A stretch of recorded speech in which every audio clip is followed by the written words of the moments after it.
अभिनेता, कॉमेडियन और पॉलिटिशियन राजू श्रीवास्तव का आज निधन हो गया। तमाम बड़ी हस्तियों का तांता लगा है all India institute of medical sciences यानी एम्स नई दिल्ली में। इस समय अभिनेता मुकेश त्यागी जी हमारे साथ मौजूद हैं। बहुत बहुत स्वागत है सर आपका। जी बहुत बहुत धन्यवाद। सर, देश को एक बहुत बड़ा नुकसान हुआ है। देश ही नहीं अपितु अगर हम खेल जगत की बात कर लें, खेल से भी जुड़ाव था राजू श्रीवास्तव जी का। राजनीति की बात कर लें, कॉमेडी जगत की अगर हम बात कर लें, बॉलीवुड की बात कर लें, कितनी बड़ी क्षति है? क्षति तो बहुत बड़ी है। इसको बयां करना शब्दों में मैं समझता हूँ नामुमकिन है, असंभव है, क्योंकि राजू श्रीवास्तव की शख्सियत इतनी बड़ी थी और जिस प्रकार से उनकी संघर्ष की पद्धति थी और कहाँ से कानपुर से गजोदर भैया बन कर के छोटे छोटे आर्टिस्ट मिमिक्री कर कर के आज हिंदुस्तान की मैं समझता हूँ सर्वोच्च स्थान पर कॉमेडी में, तभी उनको किंग ऑफ कॉमेडी भी कहा गया है। और उन्होंने इतना काम किया है, इतना काम किया है। आप चाहे वो बिग बॉस हो, चाहे लाफ्टर आइडल हो, कितने तमाम प्रोग्राम में काम किया। उन्होंने अपनी पत्नी के साथ भी डांस किया और स्टेज पे उनके जो स्टेज परफॉर्मेंस थी वो इतनी स्वाभाविक थी और नेचुरल थी और ज़मीन से जुड़ी हुई थी, आम जनता के लोगों से जुड़ी हुई थी। उनकी कॉमेडी को जटिल नहीं थी, कॉम्प्लेक्स नहीं थी। उनकी कॉमेडी जो थी हमारे आपके दिनचर्या से जुड़ी हुई थी। जैसे वो खाने के ऊपर करते थे, उनका जो इतना अच्छा कार्यक्रम हुआ करता था तो लोग हंसते थे। मैंने देखा बड़े बड़े फिल्म फेयर अवार्ड हो, चाहे वो उसमें स्टार डस्ट अवार्ड हो, चाहे दुनिया भर के अवार्ड में राजू श्रीवास्तव का जब प्रोग्राम आता था, चाहे अमिताभ बच्चन हो या दीपिका पादुकोण हो या हमारे चीफ मिनिस्टर रह चुके हैं, वो सब हंस करके अपनी गरिमा को भूल करके राजू श्रीवास्तव से जुड़ जाते थे। तो राजू श्रीवास्तव की जो कॉमेडी थी वो एक मैग्नेटिक थी, चुंबकीय थी, सबको जोड़ लेते थे। सर मुकेश जी, आप अंदर से मिल कर के आ रहे हैं, परिवार से मिल कर के आ रहे हैं। परिवार के लोगों की क्या दशा है और परिवार के कितने लोग यहाँ पर आ पाए हैं? देखिए, परिवार की स्थिति तो बहुत गंभीर है ही और वो लगातार अपने मैं अभी उनकी बेटी से मिल के आया, अंतरा से, जो कि बहुत ही अल्प आयु में और बहुत ही टैलेंटेड हैं, फिल्म डायरेक्टर हैं कम आयु में। मैं समझता हूँ कि राजू जी के जो जीन्स हैं वो उनके अंदर आए। उनका बेटा भी बहुत अच्छा सितार वादक है। तो मेरी बेटी से मुलाकात हुई। आईसीयू में अभी अंदर जाने की परमिशन नहीं दे रहे हैं, तो उनकी बेटी आकर के मुझसे मिली और उसने मुझे थोड़ा बहुत बताया। देखिए, ऐसी स्थिति है इस समय कि मैं ज़्यादा उनसे सवाल जवाब करना मुझे ठीक नहीं लग रहा था। तो क्या पता चल पाया कि मतलब? पता ये लगा कि कल सुबेरे जो है उनकी अंत्येष्टि होगी और 9:30-10 बजे के आसपास, क्योंकि उनके परिवार जान के और लोग भी आ रहे हैं, उनके जानने वाले, उनके फ़ैन दुनिया भर में हैं। अभी तो न्यूज़ धीरे धीरे जा रही है। हो सकता है कि कल प्रधानमंत्री मोदी जी भी आ जाएं, कल अमित शाह जी भी आ जाएं, योगी जी भी आ जाएं। तो इतना बड़ा कद था और इतने बड़े जुड़े हुए थे। आप जानते हो, राजनीति में भी बहुत सक्रिय थे। यूपी फिल्म डेवलपमेंट बोर्ड के चेयरमैन बन गए और उन्होंने बहुत काम किया। सपा का टिकट उन्होंने सैद्धांतिक आधार पर कैंसिल किया। स्वच्छ भारत अभियान के वो जो है ब्रांड एम्बेसडर बन गए। तमाम उनको ओहदे मिले, लेकिन वो कभी भी ज़मीनी हकीकत से उनके अंदर कभी मैंने एरोगेंस नहीं देखी। वो मेरे पर्सनल मित्र थे, वो मेरे घर आते थे, मैं उनके घर जाता था। उनका जब नया ऑफिस मिला तो उन्होंने मेरा बहुत स्वागत किया, वहाँ पे मैं गया और लगातार मेरी मुलाकात उनसे कई प्रोग्राम में होती रहती थी और वो मुझे अक्सर बताते रहते थे कुछ ऐसे, क्योंकि मेरे अंदर भी ह्यूमर बहुत ज़्यादा है। अभी मेरी एक फ़िल्म आ रही है बबली बाउंसर, तो उसमें थोड़ा कॉमिक रोल है। तो मैंने उनसे एक बार फ़ोन करके पूछा कि कैरेक्टर ऐसा है, आप बताइए कैसा है। तो उन्होंने मुझे नुक्ते बताए थे। तो मतलब इस तरह से राजू श्रीवास्तव से मेरा लगातार कुछ ना कुछ इंटरेक्शन होता रहता था। अभी फिल्म बोर्ड में आए तो मैंने कहा मैं भी उत्तर प्रदेश से हूँ और फिल्म अभिनेता हूँ, आपके हाथ अगर मैं मजबूत कर सकता हूँ तो मैं ज़रूर करूँगा। तो फिर उन्होंने कहा मेरा एक बार परमानेंट ऑफिस आ जाए, फिर उसमें आइए, फिर आगे बात बढ़ेंगे। लेकिन अनफॉर्चुनेटली उनके साथ ये हो गया, नहीं तो हम और राजू भाई मिल करके यूपी फिल्म डेवलपमेंट बोर्ड को बहुत आगे बढ़ा दिया। आज जब आपको पहली बार खबर मिली कि राजू जी अब हमारे बीच नहीं रहे, तो क्या पहला एक्शन आपका था? देखिए, आज सुबह सुबह मुझे मधुर भंडारकर जी का ही वो आया। मैं थोड़ा लेट उठा था क्योंकि रात थोड़ा लेट हो गया था। मेरे आंखों से आंसू रुक नहीं रहे थे, क्योंकि राजू जी एक इतने संवेदनशील व्यक्ति थे खुद ही, और दोस्तों के लिए पूरी जान हाजिर थी।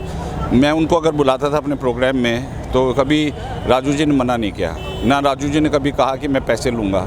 तो वो एक निस्वार्थ दोस्ती निभाना जो उनका जज्बा था, वो समझता हूँ बहुत सराहनीय था। तो मेरे लिए एक बहुत बड़ा दोस्त, एक बहुत बड़ा सपोर्ट और उनके साथ मुझे काम करने की जो जज्बा था, तमन्ना थी, वो मैं समझता आज धाराशायी हो गई है।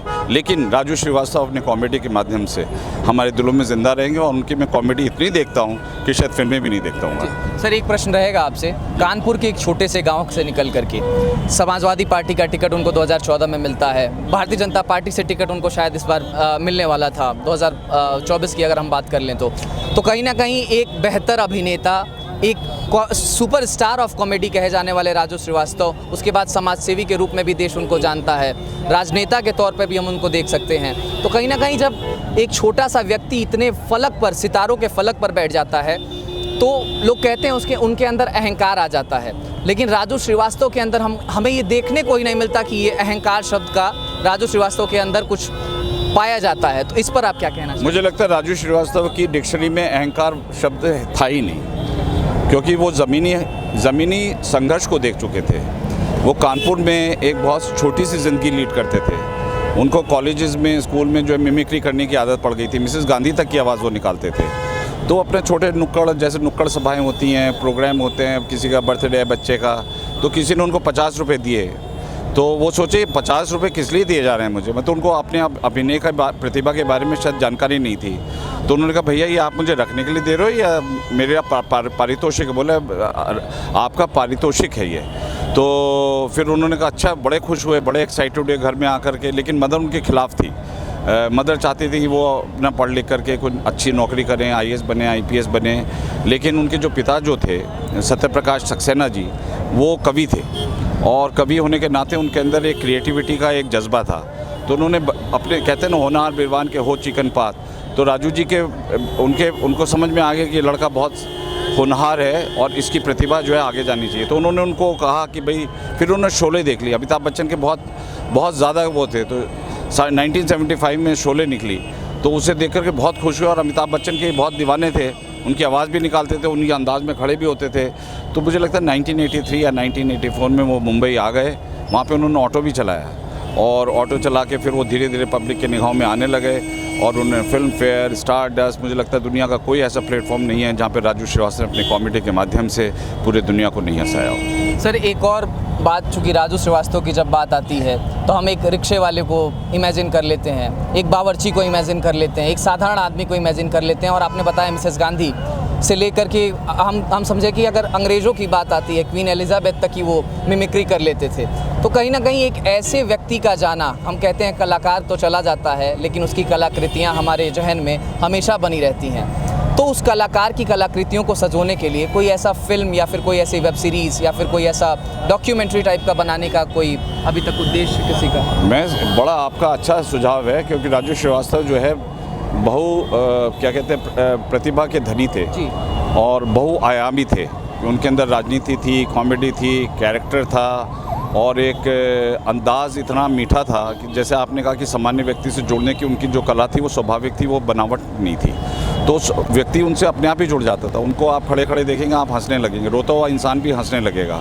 वो व्यक्ति के अंदर इतनी बड़ी क्षमता थी कि लोग जैसे राजू श्रीवास्तव स्टेज पे आए, आप सडनली देखेंगे कोई जोक तो कहा नहीं और दुनिया हंस रही है। तो राजू जी का जो एक चरित्र के अंदर जो एक मीठी कॉमेडी थी, मुझे लगता क्योंकि अहंकार नहीं था, तो उन्होंने अपना समय अहंकार पे वेस्ट ना करके अपनी क्रिएटिविटी पे लगाया। उन्होंने अहंकार जो है समय का वेस्ट है। और देखिए अहंकार करना क्या है, सभी को इस दुनिया से जाना है, तो मतलब जीवन में आराम से रहिए, सरलता से रहिए, सहजता से रहिए। मैं समझता हूँ वो दार्शनिक भी थे, क्योंकि उनको पता था गरीबी क्या होती है और गरीब का मजाक बनाना कितना गंदा काम होता है। वो अपने नष्ट कर देता है। तो वो बहुत ही गंभीर भी थे अंदर से, लेकिन उनका समाज के प्रति संवेदना, उन्होंने पाकिस्तान के ऊपर बहुत सारी बातें करी। तो उनको बल्कि दाऊद से वो भी आ गया, थ्रेट भी आ गई। तो उन्होंने कहा जो भी होगा, जो भी मेरा अंतोगत परिणाम होगा, मैं नहीं डरता, मैं इनके पाकिस्तान के खिलाफ कॉमेडी करता रहूँगा। तो उनमें एक जज्बा जो नेशनलिस्टिक था, तभी मोदी जी ने, योगी जी ने, अमित शाह जी ने उनको यूपी फिल्म डेवलपमेंट काउंसिल का चेयरमैन भी बनवाया और शायद मुझे लगता है वो चुनाव भी लड़ते 2024 में। जी।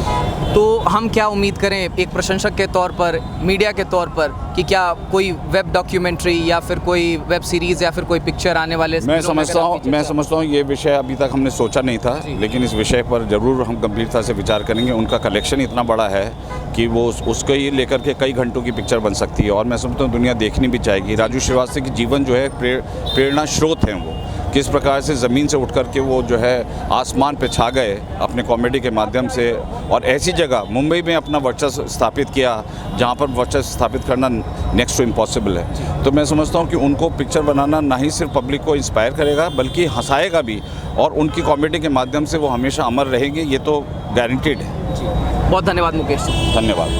चले तो ये थे मुकेश त्यागी। कहीं ना कहीं पूरा देश कहीं ना कहीं शोक संतप्त है। कानपुर से उठने वाला एक लड़का जो कि 50 रुपए की दिहाड़ी पे काम करता था, 7 से 8 लाख रुपए का फीस जब वो एक शो के लिए चार्ज करता है, उसका नाम राजू श्रीवास्तव पड़ जाता है। और जब राजू श्रीवास्तव हमें छोड़ करके चले जाते हैं तो कहीं ना कहीं एक कमी सी लोगों के दिल में खलती है। यहाँ से जाने के बाद कहीं ना कहीं राजू श्रीवास्तव स्वर्ग में भी अगर रहेंगे तो वहाँ भी ईश्वर को जब ईश्वर उदास होंगे तो उनके भी चेहरे पर मुस्कुराहट देने का काम राजू श्रीवास्तव करेंगे। बहुत धन्यवाद। आप देख रहे हैं नेट्रिक न्यूज, साहस सच कहने का।